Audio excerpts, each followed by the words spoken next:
तो आप सभी का स्वागत है आपके अपने trading channel trades for earning पे। ट्रेड्स फॉर अर्निंग पे हम डिस्कस करते हैं कि किस तरीके से ट्रेड करेंगे 7 जुलाई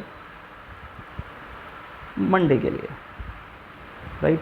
उससे पहले देखते हैं कि फ्राइडे के सेशन में क्या हुआ। देखो, फ्राइडे के सेशन में मार्केट ने एक रेंज बनाई, रेंज बना करके उसे ब्रेक किया और ब्रेक करने के बाद जाते जाते सेम उसी रेंज के आसपास अपनी क्लोजिंग कर दी। तो इसमें अपने हिसाब से तो निफ्टी ने नो प्रॉफिट नो लॉस की स्ट्रेटेजी की, बट मुझे पता है फ्राइडे का सेशन काफ़ी सारे लोगों का अच्छा नहीं रहा होगा। चलो अब बात करते हैं किस तरीके से मंडे के लिए ट्रेड कर सकते हैं। देखो, मार्केट कहीं ना कहीं 25,500 के ऊपर में थोड़ी सी बुलिश हो जाती है और 620 के आसपास उसे एक स्ट्रॉन्ग रेजिस्टेंस फेस करना पड़ता है। अगर वो 620 के लेवल को भी अगर ब्रेक करता है तो एक नया विंडो ओपन होता है 680 से 720 का। ये विंडो अगर कल ब्रेक होता है तो मंडे को क्लोजिंग के बाद से लेकर के वेडनेसडे तक हमें तकरीबन 25,950 से 2600 तक का टारगेट आता हुआ दिख सकता है, राइट। ये तो हो गए अपसाइड के लेवल्स। यहाँ मार्केट ने आकर के सपोर्ट लिया 25,320 पर, और आप सभी को पता है 280 हमारे पास एक स्ट्रॉन्ग सपोर्ट है। ये अगर ब्रेक होता है तो इसके बाद हमें 140 और 25,080 तक के लेवल आते हुए देख सकते हैं। मैं थोड़ा सा कम बेयरिश हूँ और बुलिश ज़्यादा हूँ, क्योंकि Q4 मंडे और ट्यूसडे ऑनवर्ड स्टार्ट है। तो जिस हिसाब से कंपनीज़ का परफॉर्मेंस रहेगा, मुझे लगता है कि निफ्टी अपर साइड जाने की कोशिश ज़्यादा करेगा। अब बात करते हैं बैंक निफ्टी की। बैंक निफ्टी एक तरफा से अगर हम बोलें तो ज़्यादातर मार्केट में एक रेंज पोजीशन बनाई और उस रेंज पोजीशन को यहाँ पे वो ब्रेक नहीं कर पाया। मैं यहाँ पे जो टाइम फ्रेम यूज़ कर रहा हूँ ना, वो टाइम फ्रेम है 15 मिनट्स का, राइट। अब बैंक निफ्टी कहाँ पर है? बैंक निफ्टी है एग्जैक्ट 57,000 के आसपास। 57,080 को ब्रेक करते ही मार्केट जाएगा 57,200, 350 और 500 के लेवल के लिए।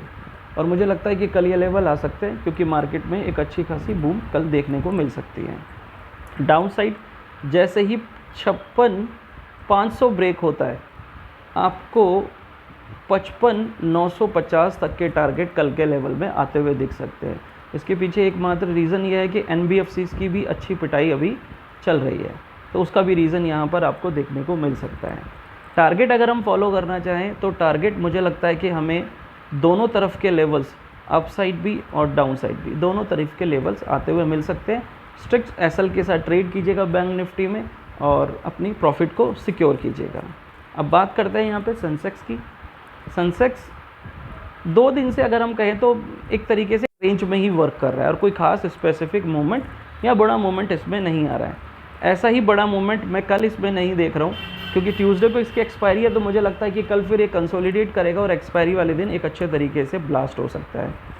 83,600 के ऊपर अगर ये निकलता है या मुझे मिलता है तो मैं यहाँ पर 84,200 तक के टारगेट के लिए प्ले करना चाहूँगा। ये मेरे अपसाइड के टारगेट होंगे। बाय ऑन डिप में मुझे 83,000 के नीचे ही मार्केट मिलता है, देन 82,700 और 82,500, ये 2 टारगेट्स मैं देख सकता हूँ कल के सेशन में। बट 83,000 तक, यानी कि यहाँ के लेवल तक भी अगर मुझे मिलता है तो मैं दोबारा इसे ख़रीदना चाहूँगा। ये लेवल्स थे अपने तीनों इंडेक्सेस के। मैंने यहाँ 2 स्टॉक्स लिए। अडानी और सीमेंस को लेने का रीज़न एकमात्र यही है कि कैपिटल गुड्स में सीमेंस अच्छा परफॉर्म कर रहा है और अडानी एंटरप्राइज की अभी अच्छी खासी हमें पिटाई देखने को मिली है। तो अगर मार्केट रिफॉर्म करता है तो कहीं ना कहीं अडानी को उसमें एक अच्छी पोजीशन मिल सकती है देखने के लिए। सिंपल लेवल है 25,40 के नीचे अगर ये निकलता है तो मैं 2500 और 2450 के टारगेट के लिए अडानी एंटरप्राइजेस को पुट साइड में लेना चाहूँगा। ये निकलता है 2600 के ऊपर तो मेरे लिए जो एकमात्र टारगेट रहेगा वो रहेगा 2700, 2750। इन 2 टारगेट्स के लिए मैं मंडे के सेशन में प्ले करना चाहूँगा। अब यहाँ बात करते हैं सीमेंस की। सीमेंस को लेने का सिर्फ एकमात्र रीज़न है कि सीमेंस फेवरेट है ब्रोकर्स का। अगर आप किसी की भी ब्रोकर को बोलोगे तो वो सीमेंस का नाम ज़रूर लेता है कि सीमेंस में आपको बाइंग देखने को मिल सकती है, अच्छी बाइंग देखने को मिल सकती है। 3300 के ऊपर मैं लेना चाहूँगा कॉल पोजीशन पे, और मेरा टारगेट रहेगा जो इनका ऑल टाइम अभी तक चल दिख रहा है, जो इस समय डाउन में मिला 3480, 3500 और 3650, ये मेरा वीकली टारगेट है सीमेंस का, राइट। डाउन साइड अगर ये बेस टूटता है, बेस क्या है 3240, तो आपको 3100 और 3050 तक का डाउनफॉल देखने को मिल सकता है। ये थोड़ा सा ज़्यादा बेयरिश होगा, अगर मार्केट इस तरफ जाता है तो आपको अच्छा एक पॉइंट या एक मनी पुट साइड में कमाने को मिल सकता है।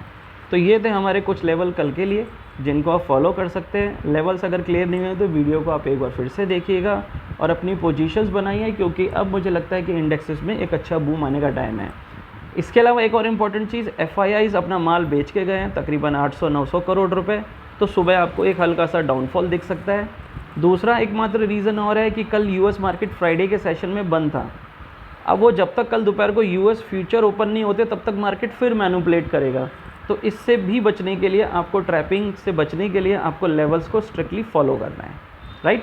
कोई भी क्वेरी हो तो आप मेरे सिस्टम पे मुझे मैसेज कर सकते हैं, मेरे वीडियो पे मुझे मैसेज कर सकते हैं और मैं उसका रिप्लाई आपको कर दूंगा। So have a nice day, thank you, bye bye, मिलते हैं मंडे के सेशन में।